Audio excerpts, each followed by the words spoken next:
बालक के सर पे गुरु हाथ रहे तेरा।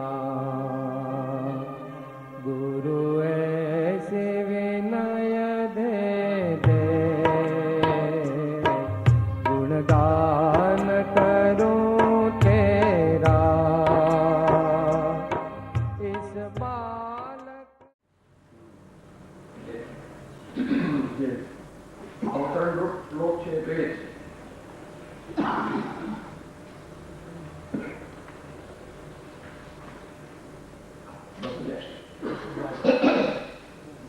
મહાત્મા વ્યાસજીને જેમ થયું હતું તેમ અમને હમણાં વર્તે. આત્મદર્શન પામ્યા છતાં પણ વ્યાસજી આનંદ સંપન્ન થયા નહોતા, કારણ કે હરિરસ અખંડપણે ગાયો. અમને પણ એમ જ છે, અખંડ એવો હરિરસ પરમ પ્રેમે અખંડપણે મોટા હજુ ક્યાંથી આવે? અને જ્યાં સુધી તેમ નહીં થાય ત્યાં સુધી અમને જગતમાં ની વસ્તુનું એક અણુ પણ ગમવું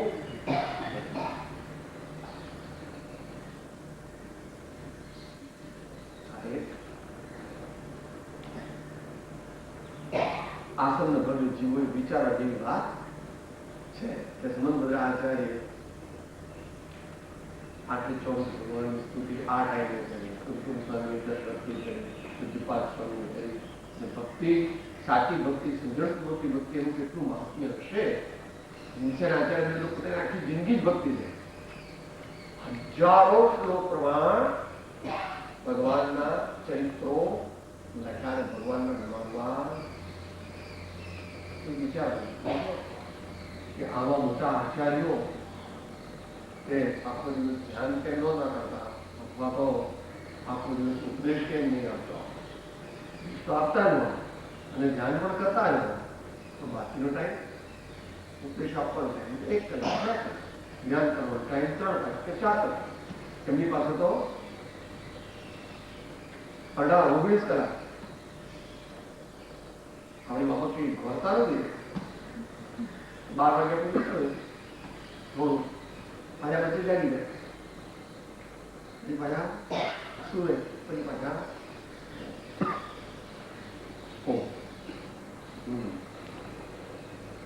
701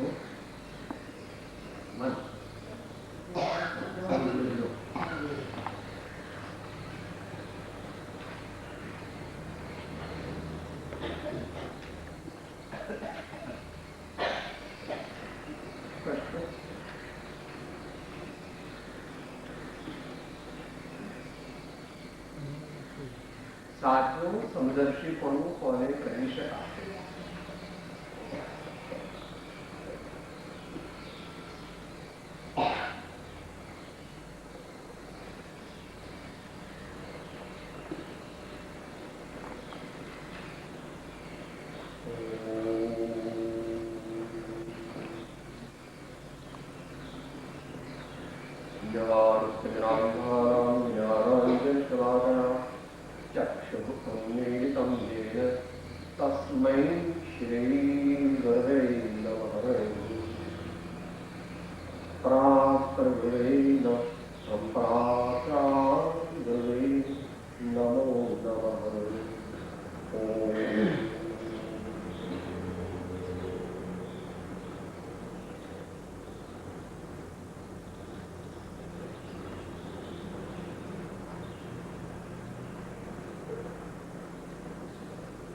ધર્મ વાર્તારૂપ સ્વાધ્યાય દ્વારા ચિત્તની શુદ્ધિ.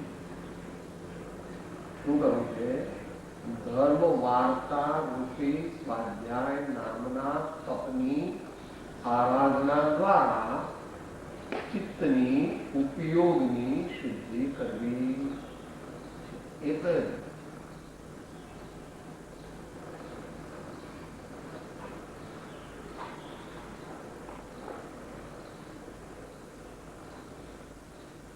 સાચું સમદર્શી પણ કોને કહી શકાય છે? 10 મિનિટમાં નહીં, કારણ કે વિષય એટલો મોટો છે કે તો 2-3 દિવસ પણ ચાલે. એના થોડા રેફરન્સીસ આપીશું.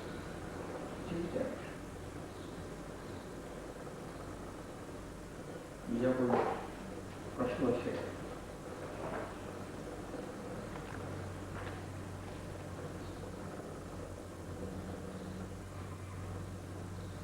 દેહને વિશે હું પણ મનાયેલું છે, તેથી જીવની ભૂલ ભ્રાંતિ નથી.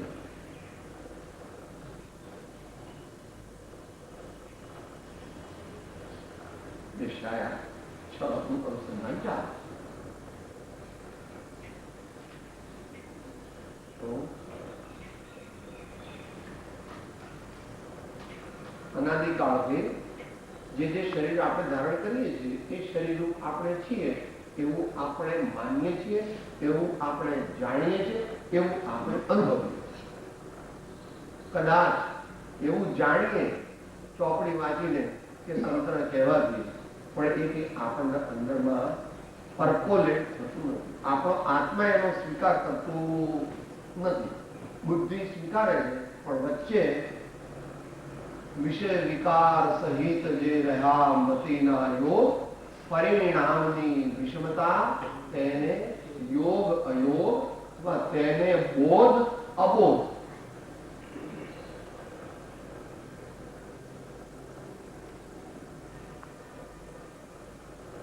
જીવ દેહની સાથે ભળી જવાથી એમ માને છે કે હું વાણિયો છું, બ્રાહ્મણ છું, પણ શુદ્ધ વિચારે તો તેને શુદ્ધ સ્વરૂપમય છું એમ અનુભવ થાય.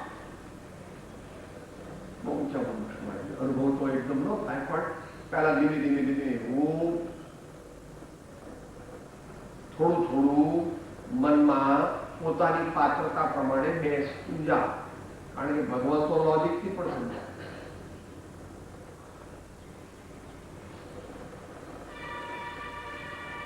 ભગવાન એમ નથી કહેતા કે હું કહું છું મારી શરીર છે એનો સ્વભાવ એ સ્પર્શ ગંધ વર્ણ વાળો છે, રૂપી. અને તું છો તો તારો સ્વભાવ તે જ્ઞાન આનંદ સ્વરૂપ છે, અને તું સ્વભાવે કરીને અરૂપી છે. માટે તમે ગમે તેટલો સમય સાથે બે જણા રહો, પણ એક થાવ, એક થઈ શકો. કારણ કે બહુ લાંબા આવી છે, પણ તોય શરીર અહીંયા પડ્યું રહે અને આત્મા ચાલ્યો જા. પણ આપણે પ્રેક્ટિકલ થોડું સમજવા માંગીએ છીએ કે આવું કેમ બનતું નથી, આપણને ભગવાનની વાત બેસતી કેમ નથી. એ દેવની વાત તો જવા દે. અહીંયા કોઈ ધર્મ સ્થાનકમાં તને રૂમ આપ્યો હોય અને 2 દિવસ પછી રૂમ બદલાવે તો તું અપસેટ થઈ જાય. એટલો બધો અપસેટ થઈ જાય છે કે આટલો મોટો લેટ ટ્રસ્ટીઓ નથી કે તમારી ગેરવ્યવસ્થા કેટલી છે કે એક વાર રૂમ આપ્યા પછી બદલાવી નાખો. આ મારો રૂમ તમે કોઈકને આપી દીધો. આટલી બધી નીચ દશા આપણી. આટલો રૂમ જેને કંઈક એને કઈ બંધાતું નથી ને એકી 50,000 લાખ 2 લાખ રૂપિયા એને આપી દીધા પણ નથી.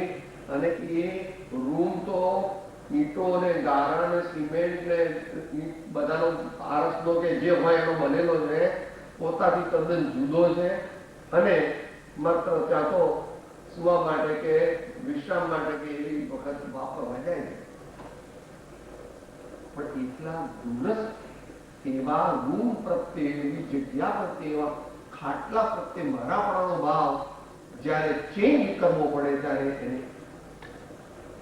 એનો પાવો બધા ટ્રસ્ટીઓ અને બધા વ્યવસ્થાપકો એકદમ નાલાયક છે એવું કહી દે.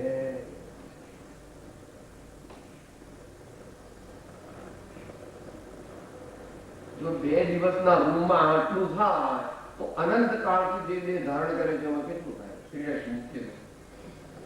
કારણ કે કોઈ પણ સંસારી જીવ 4 સમયથી વધારે દેહ વગર હોય કોઈ નિયમ ભગવાન કરે. આ તો બહુ બાકી 1 ને 2 મોડે તો બીજું ધારણ કરી દે, પણ વધુ 4.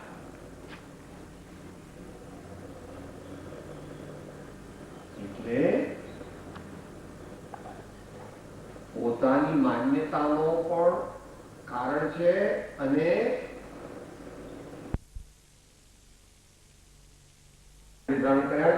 કોઈ એમાં પોતાને દેહથી જુદો માનતો નથી અને છતાં મૃત્યુ આવે ત્યારે પરાણે છોડી દેવો પડે.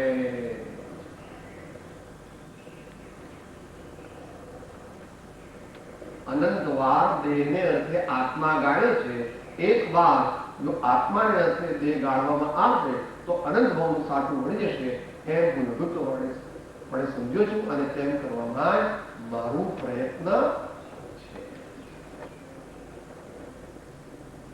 એટલે એની પદ્ધતિ શરીરની સાથેના એકત્વનો અપરિચય કરાવવાનું સંત સાનિધ્ય અને સંઘમાં અથવા તો એવા મહાપુરુષોના સમાગમમાં આપણને શીખવા મળે છે કે આપણે શરીરથી જુદા, આપણે શરીર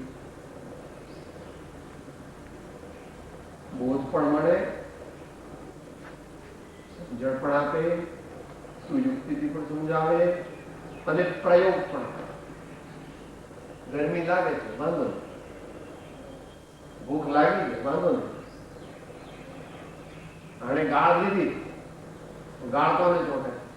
ગાળાત્મક ચોટે. ગાળાત્મક ચોટતી દેહ પોતાને દેહ માને છે એટલે કે મને આવું કહે, મને આવું કહે કે હું કોણ છું? તરત આવું થઈ ગયા.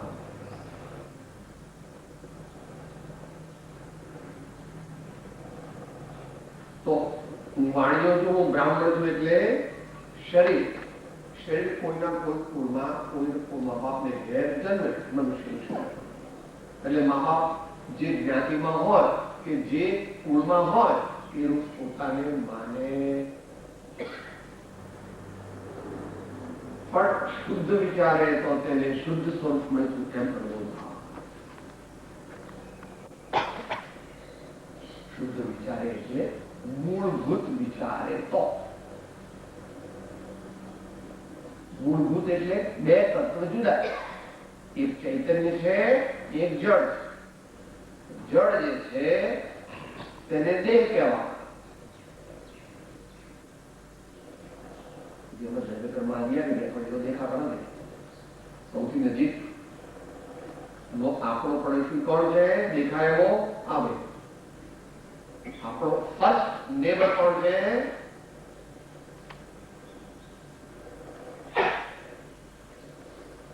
આપણે આપણી જાતને જ જાણતા નથી ને નેબરને જ આપણી જાત માની. તો શુદ્ધ વિચારે તો એટલે તત્વ દ્રષ્ટિએ વિચારે તો, ગુરુગમથી વિચારે તો.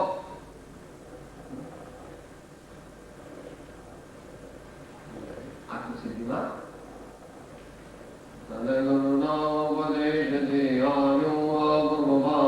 નિજ પદ નિજ માહી દૂર થયું અજ્ઞાન પાસ્યું નિજ સ્વરૂપ તે શુદ્ધ ચેતનારું અજર અમર અવિનાશી દેહાતીત સ્વરૂપ. આટલી બધી ધીરે રાખે બતાવતી કોણ છોડી ઘણા વર્ષો ગયા આત્માથી પણ ગ્રહણ કર્યું, ઘણો સમય પછી શાંતિથી પહેલી શંકાનું સમાધાન પણ, બીજીનું, પછી ત્રીજીનું, પછી ચોથીનું, પછી પાંચમીનું. એ પછી તો શું કે છે? રોમાંચ થઈ ગયું, કારણ કે આશ્રમને બાબત કરી ગયું. પાંચે અક્ષર ને થઈ આત્મા વિશે પ્રત્યેક હાશે પાંચે ઉત્તર થી થયું સમાધાન સર્વા સમજવું મોક્ષ ઉપાય ઉદય ઉદય સદભાવ. Do we ever feel like this? અને એવું ન થાય ત્યાં સુધી બોધ પેસે નહીં અંદર. 2 વર્ષ ઉદય ઉદય જો આપ હવે મને મોક્ષનો માર્ગ બતાવો અને મને પછી હું એના ઉપર ચાલું, I will be the happiest soul in the universe. ઉદય ઉદય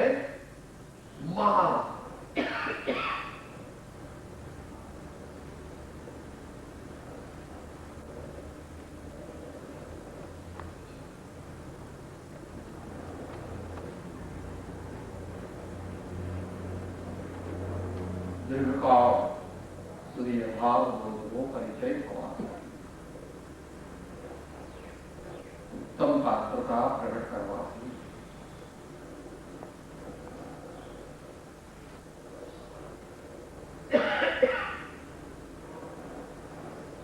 અનુભવ થાય, સીધો અનુભવ નથી. પહેલા શ્રદ્ધા થાય કે પહેલું તો સાંભળે ને જ્ઞાન થાય. જ્ઞાનથી એનો અર્થ સમજે, અર્થ સમજે પછી એ અર્થનું ચિંતન સત્પાત્રતા સહિત કરે તો ધીમે ધીમે એને સવિકલ્પ ભાવ ભાષણ જેમ જેમ અનુચિંતન કરે જે સદગુરુએ આપેલો બોધ તેના શબ્દોના અર્થનું અનુચિંતન એમણે કહ્યું તે પ્રકારે કરે તો ધીમે ધીમે એને તેનો સવિકલ્પ ભાવ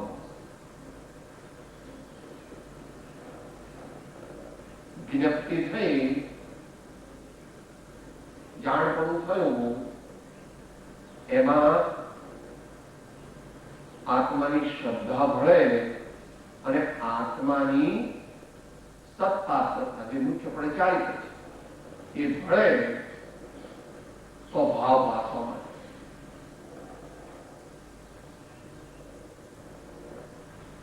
the intellectual concept gradually gets transformed into intuitional concept.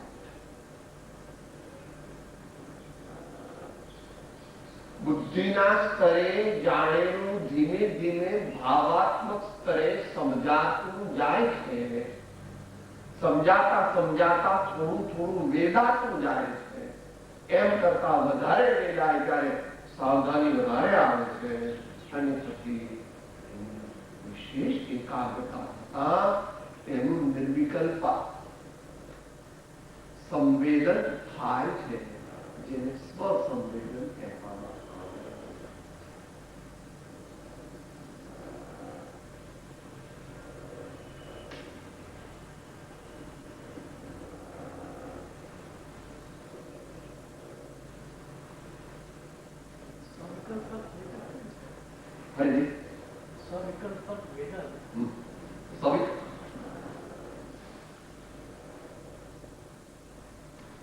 He feels. So far he was thinking.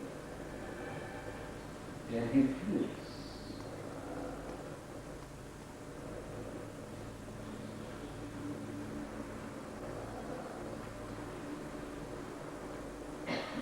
દીકરાનો ફોન આવ્યો એટલે કહ્યું બાપુજી પગે લાગુ, બાપુજી પગે લાગુ. તો શબ્દો 1000 માઇલથી દૂર બોલે દીકરો બાપુજી પાયલા કર્યું. શું થયું? કેમ પડી ગયો હાથમાં દીકરો?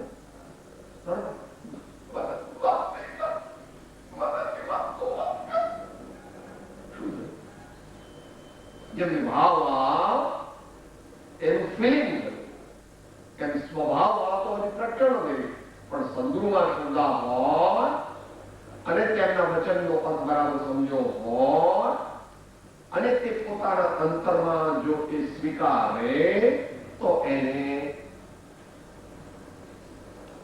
ઇનિશિએશન ઓફ ઇન્ટ્યુશનલ ફિલિંગ્સ થાય છે.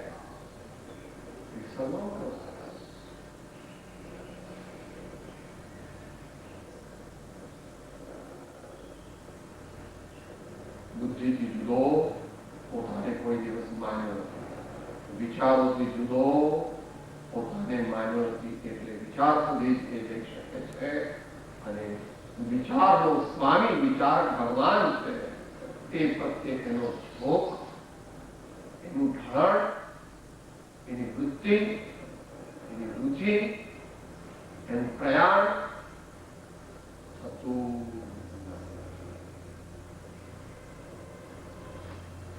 જ્યાં સુધી અનુભવ ગમ્ય ન થાય ત્યાં સુધી સુપ્રતીત કર્તવ્ય છે, પણ સુપ્રતીત થવા માટે આ બેઠે છે એ થવા દેતો.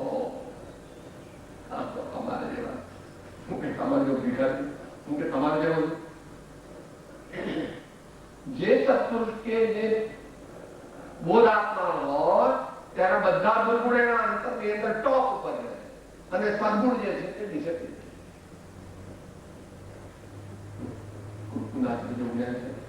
અને 10 દિવસ ખાવ છો અને આ પ્રમાણે છે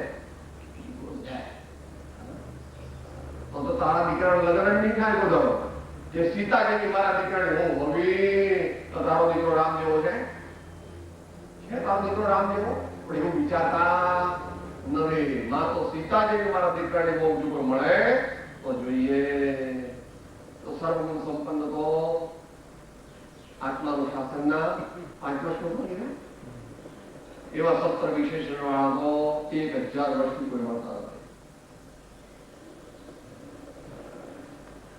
અપવાદરૂપ કોઈ હોય તો આપણને ખબર નહીં પડે પણ ટ્રેડિશનલ રેકોર્ડ નથી. ભગવાન જ કહેવાય ભલે કેવળ જ્ઞાન નથી આટલા ગુણો જેનામાં હોય અને સિદ્ધાંત પણ કહે છે અર્યંત ભગવાન નથી માટે આચાર્ય ભગવાન જે છે તે જ અર્યંત છે. અર્યંત ભગવાન અહીંયા નથી અત્યારે તીર્થંકર ભગવાન નથી તો અર્યંત કોણ આચાર્ય એ જ અર્યંત છે એમ માનવું ચાલ નહીં તો કોઈ દિવસ તારો વારો આવશે નહીં. ધીમે ધીમે એ પ્રમાણે પોતાની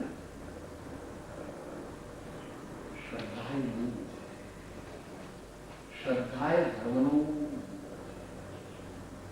દંસણ મૂળો ધમો એમ વ્યવહારથી પણ સમજવું અને દંસણ મૂળો ધમો એમ નિશ્ચયથી પણ સમજવું.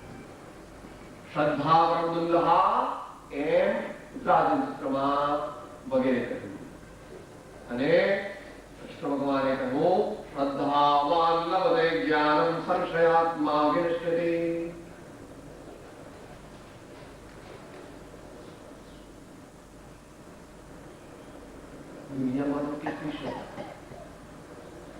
દુનિયામાં કેટલી શ્રદ્ધા છે જ્યાં એનું કઈ જ ચાલતું નથી ત્યાં એની શ્રદ્ધા છે. સાહેબ મેં સોદો કર્યો એટલે નફો થા હું તો એટલે ભાવ આ પ્રમાણે જ બદલાઈ જા તમારો પુણ્યનો ઉદય છે થાય છે એટલે શું કહે છે સાહેબ આઈ એમ અ વિઝનરી businessman.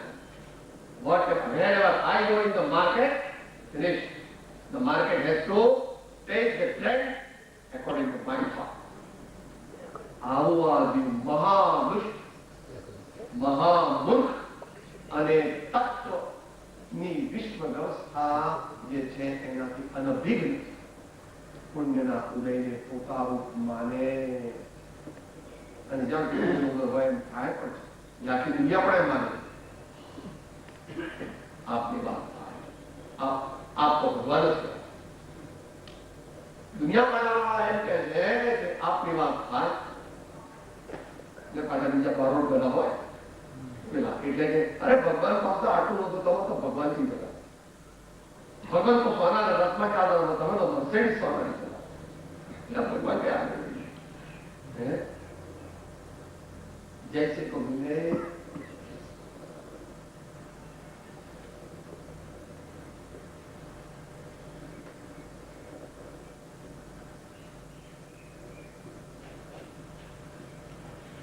करना फकीरी क्या दिलगिरी में रहना, करना फकीरी क्या दिलगिरी में रहना. लोग કોઈ ભરોસ વાનો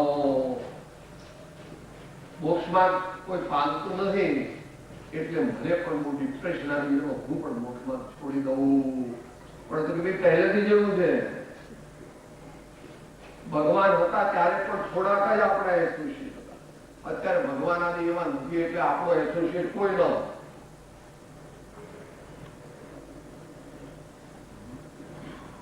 આવું 300 વર્ષ પહેલા જો આનંદજી કહેતા હોય કે ઘટ ભીતર અંતર પરમાત્મ ભાવે દુર્લભ પ્રાણી તે અથવા 110-20 વર્ષ પહેલા જો કૃપાળદેવ કે એકાકી હો કઈ કાળમાં એકાકી હોવાથી નથી તો વાની મારી પડે તો અત્યારે તો શું કરીશ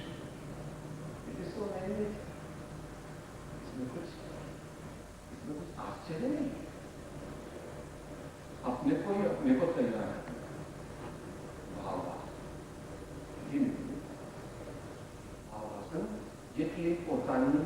ઓનેસ્ટ અને સટલ અને ગુરુ આજ્ઞા અનુસાર પોતાની ગતિ ચલાવે તો ધીમે ધીમે સ્વચ્છંદ જાય તો થાય, કશાય ઘટે તો થાય.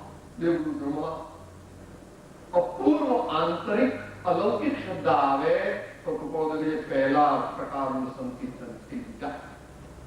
ઇનામ આપી દીધું. હજુ જોઈ નથી તો પહેલા પ્રકારનું સંકીર્તન પણ છેલ્લા પ્રકારનું કરવું હોય તો પહેલા પ્રકારનું આસેવન કર.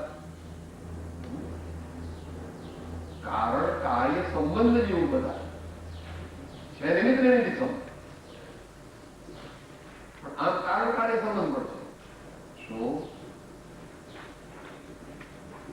એટલા માટે પૃષ્ઠ સંખ્યા 570. તો પહેલું સંકેત બીજા સંકેતનું કારણ છે. જોઈએ છે તો ત્રીજા પ્રકારનું સંકેત, પણ પહેલા બે સંકેત જોઈતા નથી. કે ભાઈ એન્ગેજમેન્ટ નથી કરવાનું, લગ્ન નથી કરવાનું, દીકરા જોઈએ. એન્ગેજમેન્ટ કરવાનું મેરેજ કરવાનું, આપણો દીકરા લાવો આકાશમાં નીચે કે ભાઈ એવી તારી દુનિયામાં વ્યવસ્થા નથી. પછી પેલો જે દત્તક લે એ વાત જુદી હતી. દત્તક લેવી ભલે એ વાત જુદી હતી. દત્તક લે પણ તત્વથી તારો કહેવાય નહીં, તત્વથી લોક વ્યવહાર. દત્તક તે દત્તક. તો પહેલા પ્રકારનું સંકેત ન પ્રગટ કરે તો બીજા પ્રકારનું સંકેત તેની આશા રાખવી, અને બીજા પ્રકારનું ન કરે તો ત્રીજા પ્રકારની યાદ આશા રાખવી. That chronological order is also the logical order.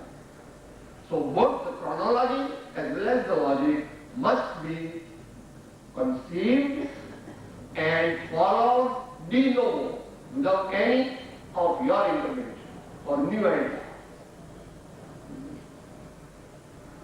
એટલે એ પ્રકારે પહેલું સંકેત બીજા સંકેત, બીજું સંકેત ત્રીજા સંકેતનું કારણ છે.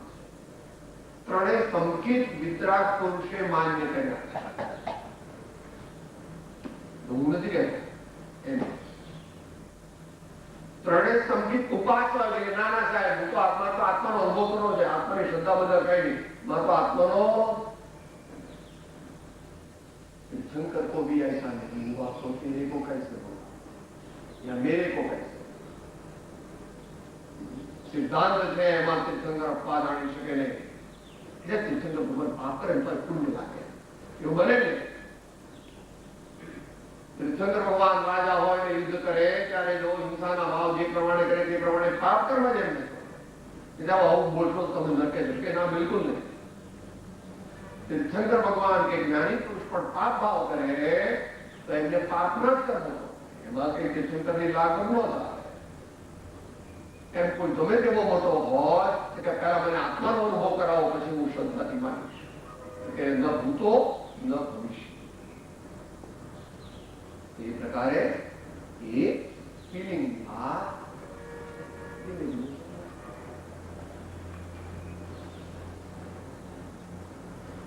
નિશ્ચિત મોક્ષમાં મુખ્યપણે પ્રયોગાત્મક છે.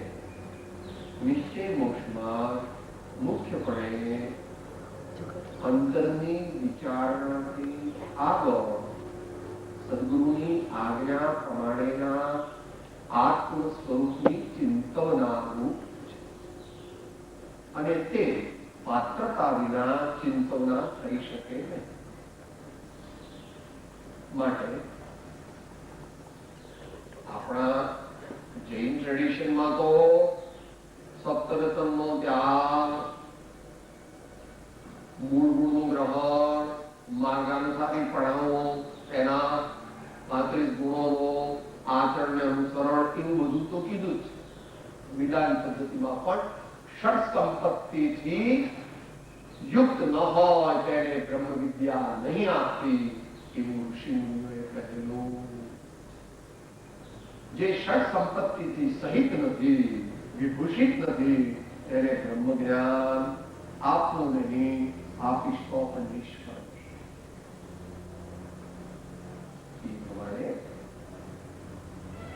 પ્રયોગમાં કરે છે. આત્માનું નામઠામ કે કાંઈ નથી એમ ધારે તો કોઈ ગાળો વગેરે દે તો તેથી તેને કંઈ પણ લાગતું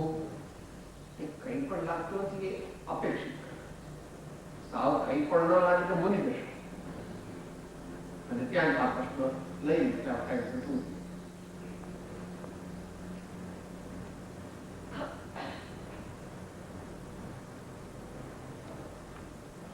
આત્માનું એટલે મારું, જ્યારે આત્મા આવે તમારું એમ સમજવું, એમ અંદર તરત ભાવાનું વાત સમજવું. મારું નામ ઠામ કે કાંઈ નથી જે છે તે સામાજિક વ્યવસ્થા છે. એમ ધારે એટલે એમ પહેલા જાણે, પછી પાકું કરે, પછી અંતરમાં ગુરુની આજ્ઞાથી માને અને પછી પ્રયોગ.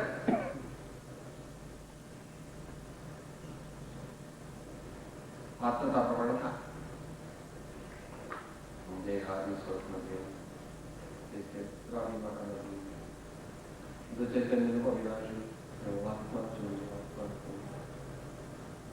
પણ આવું બધું પાત્રતાની ન્યૂનતા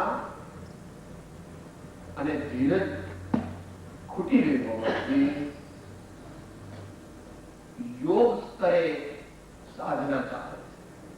સાધના તો ઘણી કરે, ઘણા લોકો કરે, પણ એમની સાધના કાં તો શરીરથી કરે છે, કાં તો વાણીથી કરે છે, અને કાં તો કેવળ વૈચારિક સ્તરે. વિચારના બે ભાગ જે છે એ બુદ્ધિ જે છે એ તો કુબુદ્ધિ છે. એ કુબુદ્ધિ ને સુબુદ્ધિમાં ટ્રાન્સફોર્મ કરવા માટે કષાયોની મંદતા, સત્પાત્રતાની બુદ્ધિ, શ્રદ્ધા આદિ ગુણો, વિશાળ બુદ્ધિ, મધ્યસ્થતા, સરળતા, જીતેન્દ્રિય પણ આદિ જ્યારે ભળે ત્યારે તે વિચાર દશા જે કુમતિથી થતી હતી તે આંશિક સુમતિથી થાય છે. હું આચાર્ય કહે છે એટલા મુદ્દો આત્માનો વૈભવ પ્રગટ થવામાં કેટલા મુદ્દો સુયુક્ત.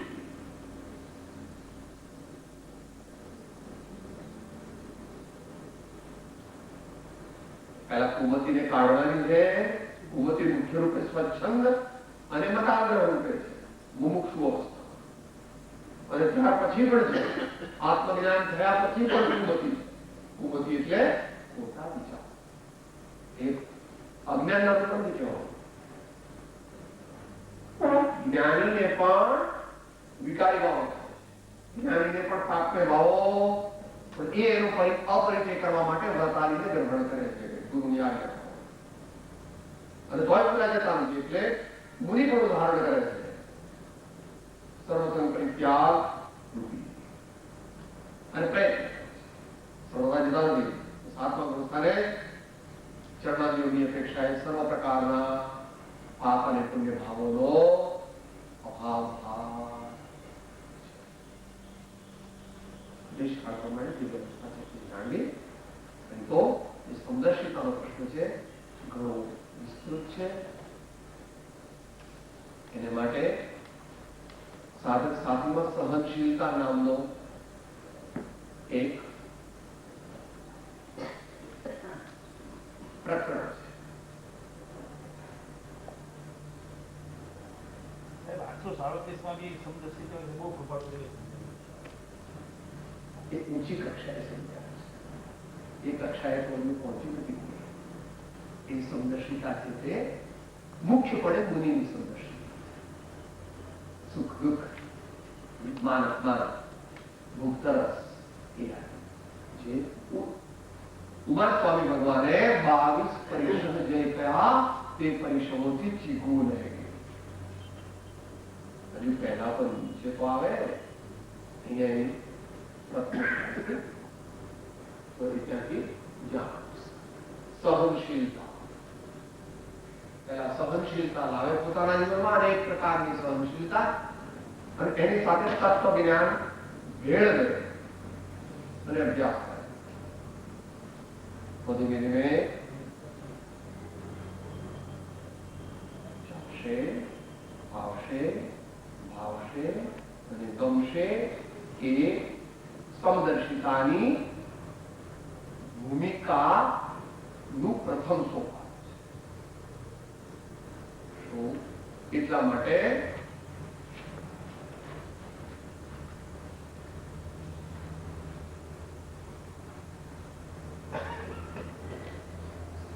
પાંચમો પ્રકરણ તો સહનશીલતા અને સમતાની સાધનાનું નવમું જુદું પ્રકરણ.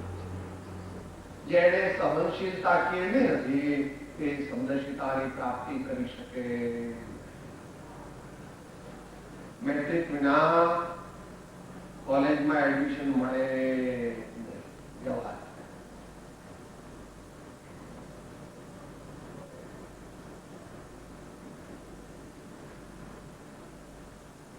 ત્યાર પછી એને અનુરૂપ 40મું પ્રકરણ છે મધ્યસ્થ ભાવ. દુર્જન ક્રૂર કુમાર જરતો પર શોભ નહીં મુझको आवे साम्य भाव रखो मैं उन पर ऐसी परिणति हो जावे.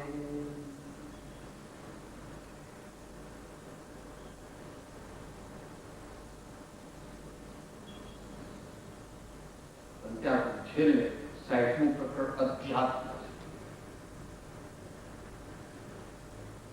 આનંદ મહારાજજી કહે છે શબ્દ અધ્યાત્મ, ઠોણ અધ્યાત્મ, નામ અધ્યાત્મ, છંડોરે ભાવ અધ્યાત્મ નિર્ગુણ સાધે તો તેનો સુરડ મંડોરે. શિષ્ય અંતર્યામી આત્મનામી નામી અધ્યાત્મ મતલબ પૂર્ણ પામી સહજ મુક્તિ ગતિ ગામી. એના માટે શ્રીપદનંદી પંચવિંશતિમાં આખું પ્રકરણ અને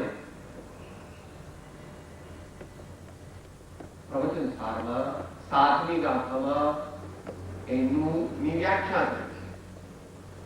ચારિત્ર છે તે ધર્મ છે ને ધર્મ છે તે સામ્ય છે ને સામ્ય જીવનો મોક્ષો ભગહીન નિજ પરિણામ છે.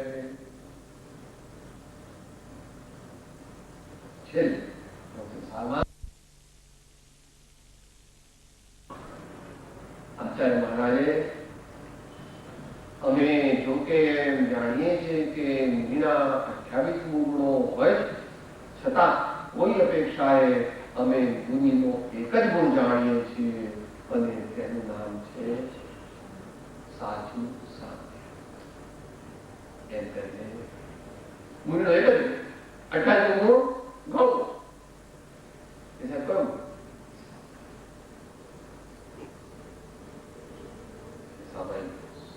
સિદ્ધિ કેવળ જ્ઞાન 5 પ્રકારના સામાયિક. સામાયિક છેદોપસાદ, પરિહાર વિશુદ્ધ, સૂક્ષ્મ સાંપ્રાય, યથાર્થ અને કેવળ.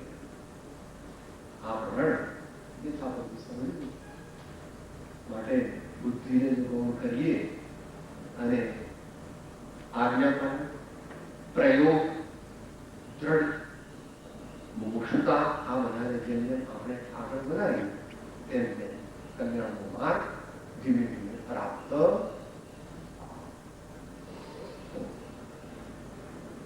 વેદ છતો જેની દશા વર્તે જ્ઞાની ના ચરણ